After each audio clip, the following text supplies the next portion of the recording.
আসসালামু আলাইকুম, কি খবর সবার।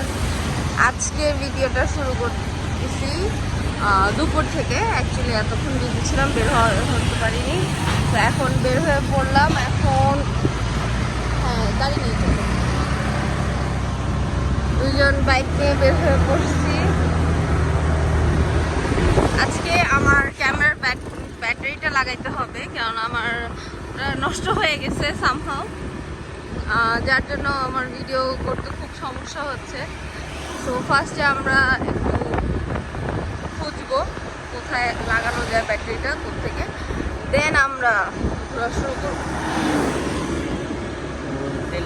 শেয়ার করবো আজকে কোহ সামুই জার্নিটা।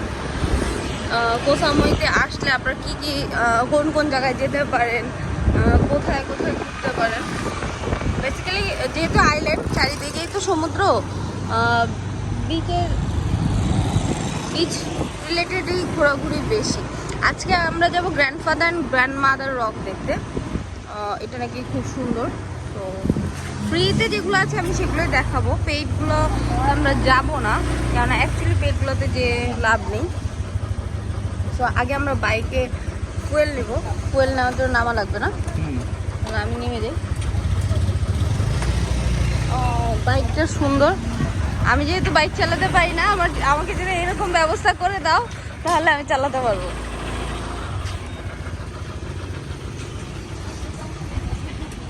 অনেকেই বলে যে এত টাকা দিয়ে বিদেশে ঘোরার দরকার কি, কক্সবাজারে ঘুরলেই তো হয়, হ্যাঁ, বা দেশের ভিতরে ঘুরলেই হয়।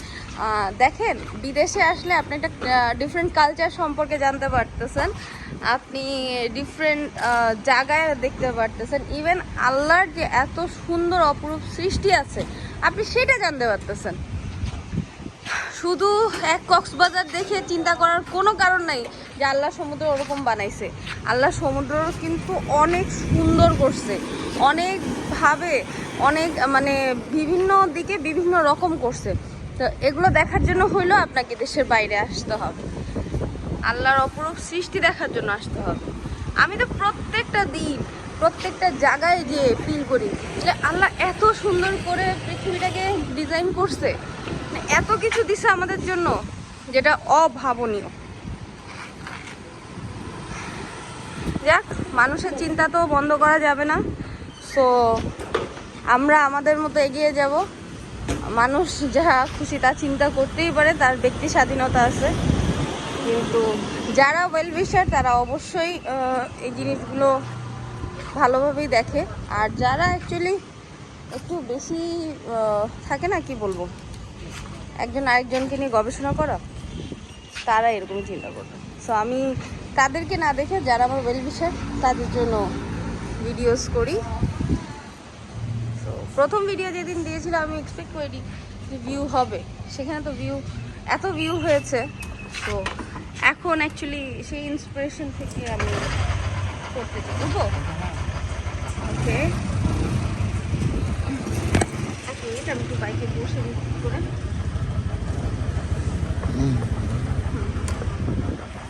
হয়ে গেছে।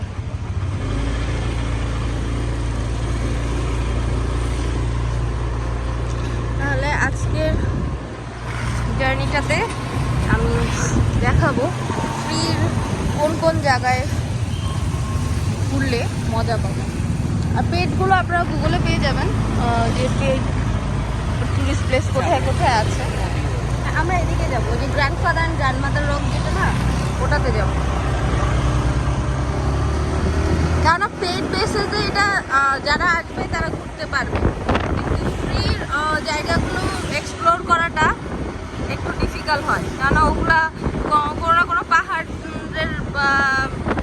চিপা চাপা দিয়েই থাকে। তো ফ্রি জায়গাগুলো আমরা আগে এক্সপ্লোর করি।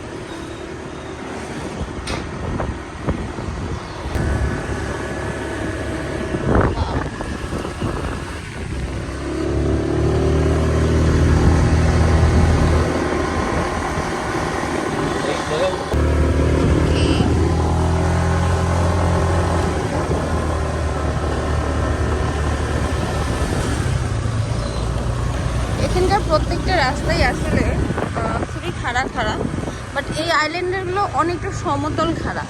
আর হোপাঙ্গানেরগুলো আসলে অনেক কি বলবো খাড়া, মানে আপনি একটা পয়েন্টে দাঁড়িয়ে দেখতে পারবেন না নিচে কি রাস্তা আছে কি নেই। আপনি সাগর ক্লিয়ার ভিউ দেখতেছেন সাগরে, কিন্তু রাস্তা দেখা যাচ্ছে না। এই আইল্যান্ডগুলো সেরকম না, এটা সমতলের সাথে একদম মেশানো, কার্ভ কার্ভ আর কি এই আইল্যান্ডগুলো।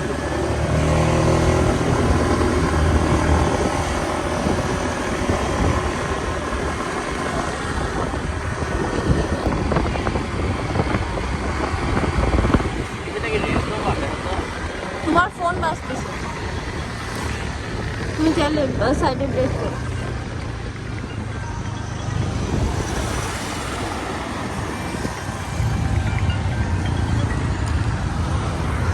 বোম্বাই মরিচের সসের অ্যাড, আমি কনফিউজ ছিলাম যে এটা কিসের অ্যাড, তারপরে বুঝলাম যে এটা একটা সসের অ্যাড।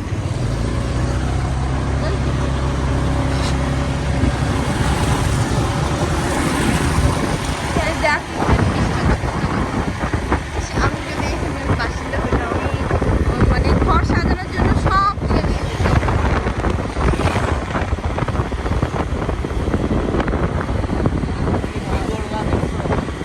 হ্যাঁ,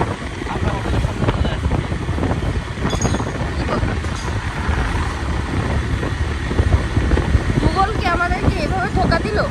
তাই তো মনে হচ্ছে। এরপর দিয়ে পায় না। বুঝলাম না, গুগল আমাদেরকে এরকম ধোকাটা দিল যে পুরা কোসাভি অর্ধেকটা চক্কর কাটলাম, পাহাড়ের উপর দিয়ে উঠলাম, উঠে টুলে দেখি কি ঘুরে ফিরে আমাদের হোটেলের সামনে চলে আসছি। এখনো দেখাচ্ছে এই রাস্তা ধরে যাওয়ার জন্য। যাই দেখি লাস্টে গুগল আমাদেরকে কোথায় নিয়ে যায়। তুমি ব্রেক করো, যে আমি তো সামনের ওই চেক করবো।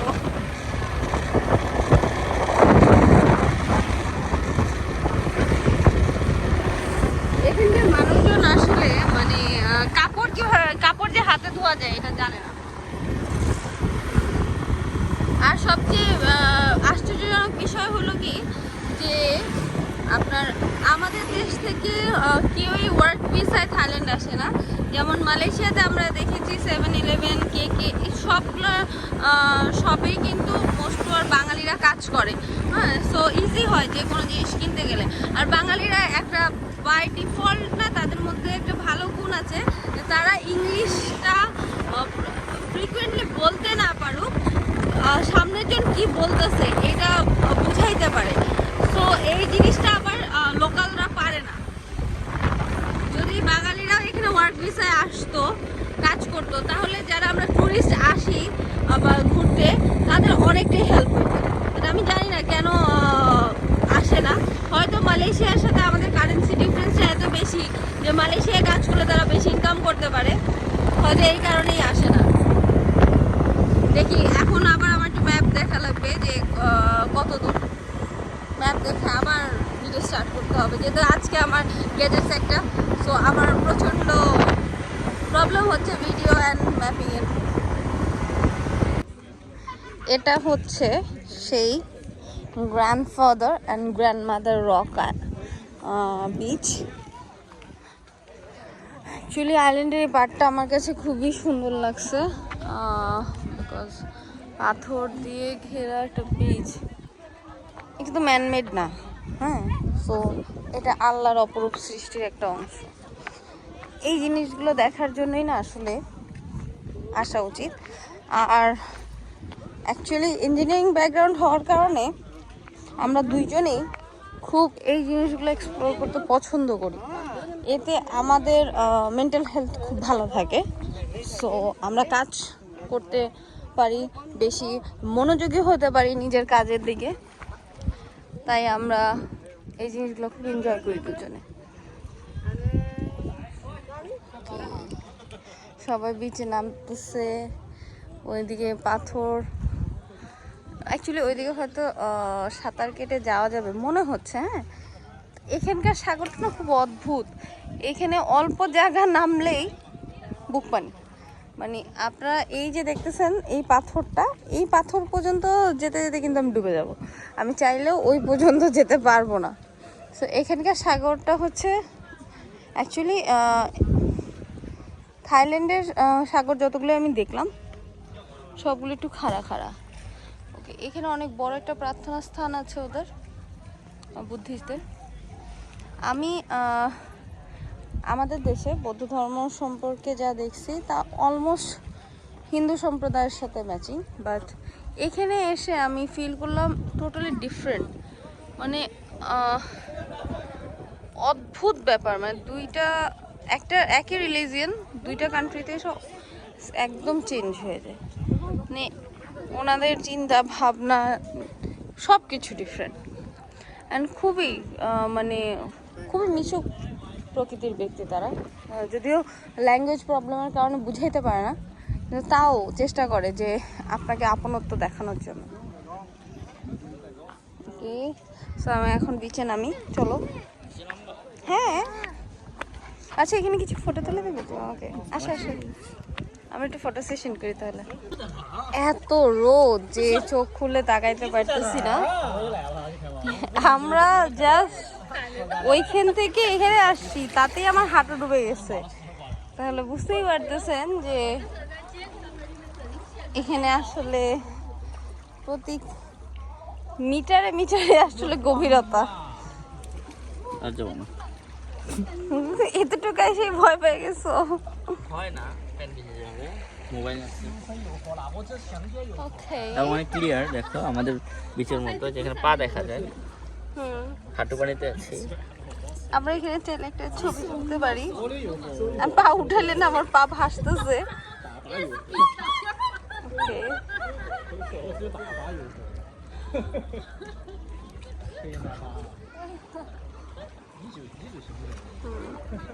আমাদের পিকচার তোলা হয়ে গেছে। আমার অ্যাকচুয়ালি ইচ্ছা হচ্ছে ওদিকে যাওয়ার, দেখি যেতে পারি কিনা।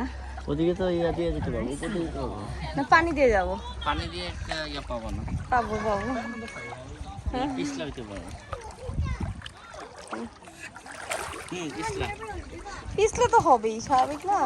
你们俩也差不多了哈，我们准备走了。 না না, বালু তো বলছে পা ইয়ে হয়ে যায়, মানে একটা থাকলে প্রেসার দেওয়া যায় না। এই পিচ্চিগুলোর কত সাহস। আসলে বাচ্চাদেরকে নিয়ে এভাবেই আসা উচিত প্যারেন্টসদের। আমি পা রাখতেছি না, হ্যাঁ, উপরে উঠছি, আমি ফেলাই দিতেছি। না না, তুমি ইয়া করো না, পড়ে গেলে কিন্তু অনেক ব্যথা পাবা।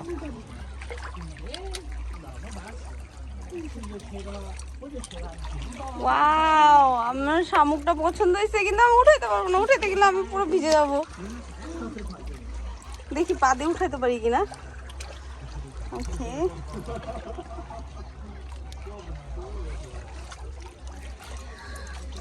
হ্যাঁ পারছি, ইয়ে।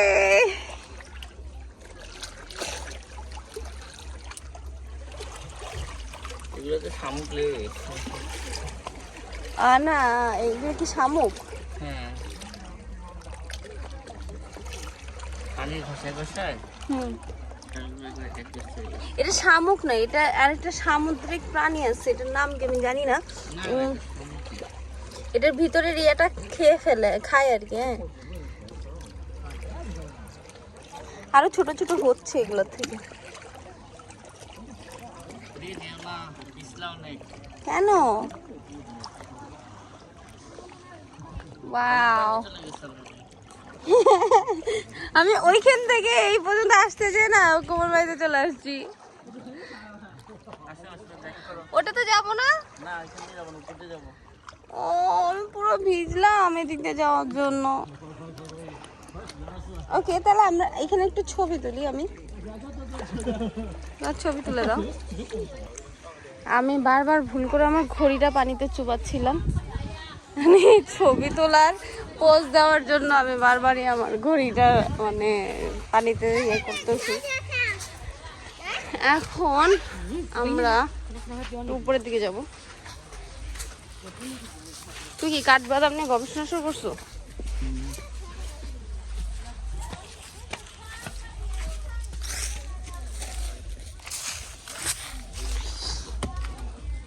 কি করতেছো? কাঠবাদাম খান। বাদাম হয়েছে? অবশ্যই হয়েছে। ফাটছে তো। এই কাঠবাদামটা থাকে মাঝখানের ভিতরে। উপরের খোলসটাকে সরাও।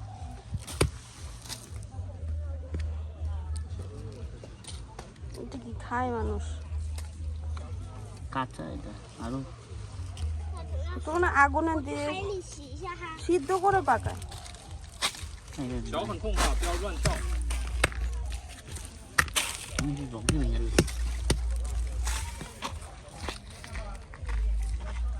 এই গেটের ভিতরে তো এখনো ভাগেনি।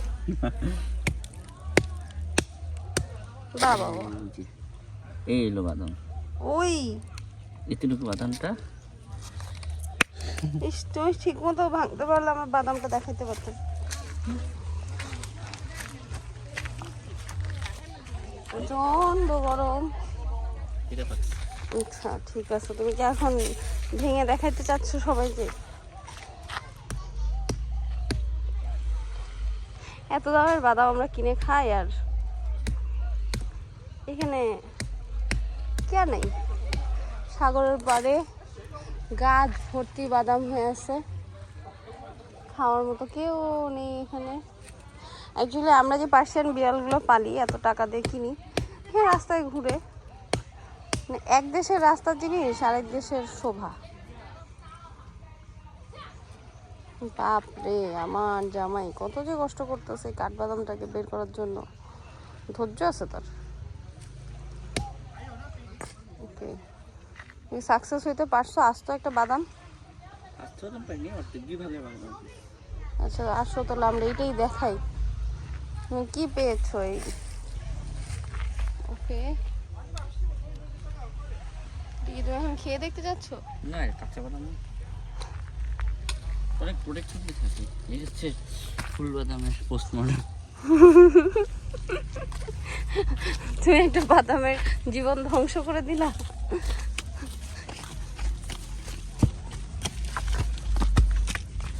উফ,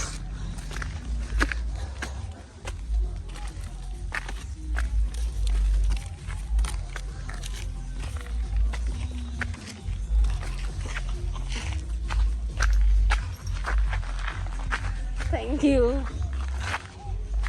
আমি অ্যাকচুয়ালি পায়ে স্যান্ডেলে বালু তো পা স্লিপ করে যাচ্ছে আমার। তুমি যাও ওখানে, আমি তোমার একটা ছবি তুলে দিই। আমি আরে একটু এই করে আমি আর পারতেছি না।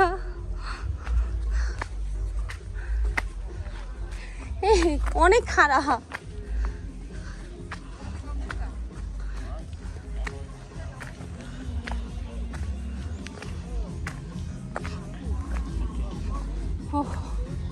ফাইনালি আমরা গ্র্যান্ডফাদার গ্র্যান্ডমাদারের উপরে চলে আসছি। আমার কথা বলতে চাই, আর পাথর তো প্রচন্ড গরম বাবা।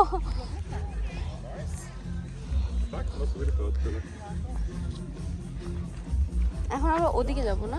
ওদিকে অ্যাকচুয়ালি আইল্যান্ডের ডেড এন্ড হয় না, ভিউ পয়েন্টটাই মেন। বিকজ ডেড এন্ড কখন হবে? যখন আপনার সব দিকে রাস্তা না থাকবে, সেটা হচ্ছে ডেড এন্ড। আর যখন একটা আইল্যান্ডের চারিদিকে রাস্তা থাকে তখন ভিউ পয়েন্ট দেখা যায়।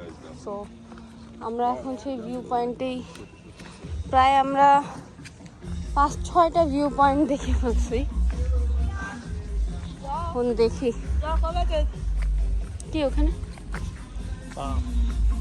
সিরিয়াসলি চলো যাই।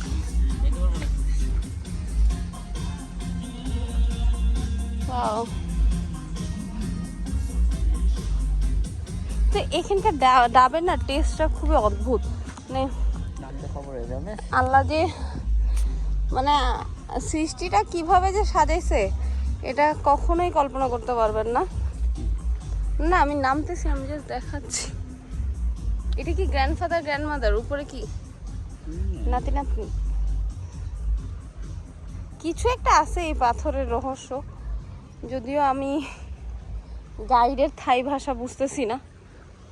তো সে বুঝাচ্ছে গ্র্যান্ডফাদার গ্র্যান্ডমাদার রক কিভাবে হয়েছে, বাকি আল্লাহ জানে। তবে এটা 100% নিশ্চিত ইটস নট ম্যান মেড, না নেচার মেড বিউটি। এখন আমরা অন্য কোনো দিকে চলে যাব। সো চলেন এখান থেকে নামি। নামার সময় অ্যাকচুয়ালি আমি ভিডিও করতে পারবো না, কারণ নামাটা অনেক রিস্কি। আমি অনেক হোঁচট খেতে খেতে উঠছি। নামার সময় অনেক সেফলি নামতে হবে, নাহলে অ্যাকচুয়ালি পা ভেঙে যাওয়ার সম্ভাবনা আছে। সো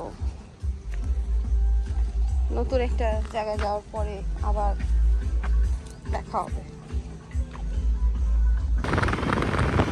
এখন আমরা অজানা রাস্তায় শুধু রাইড নিব,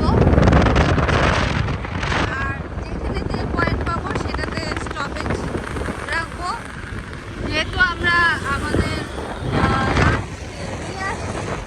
তো আমাদের কোনো টেনশন নাই, যে কোনো জায়গায় আমরা স্টপেজ দিয়ে সাগর পাড়ে বসে খাওয়া দাওয়া করতে পারবো। আমাদের টার্গেট হচ্ছে ওই পাহাড়টা পর্যন্ত যাওয়া।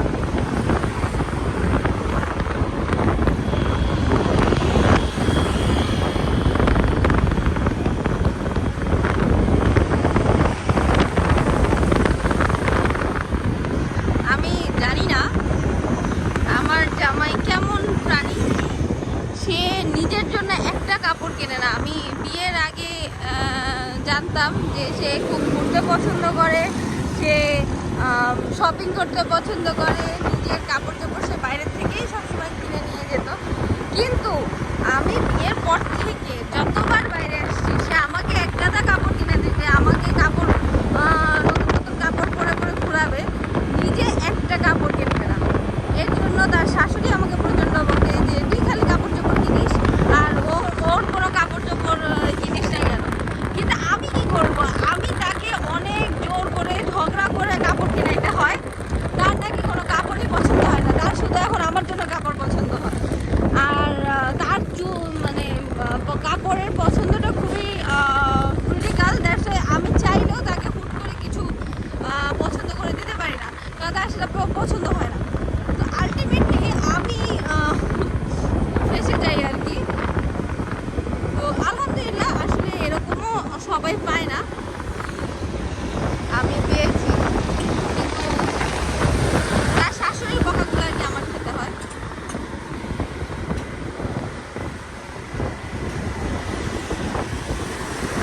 কোসামুইতে আসলে আপনারা অবশ্যই এই গ্র্যান্ডফাদার গ্র্যান্ডমাদার আইল্যান্ডে যাবেন, খুবই ভালো লাগে। আর এখানকার পানিটা না অতটা নোনা না, একটু কম সল্টি।